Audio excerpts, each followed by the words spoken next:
পারি তাকে বলা হয় বাংলা ব্যাকরণ।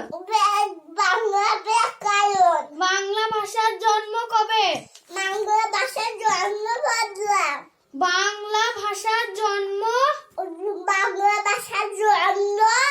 আনুমানিক 900 থেকে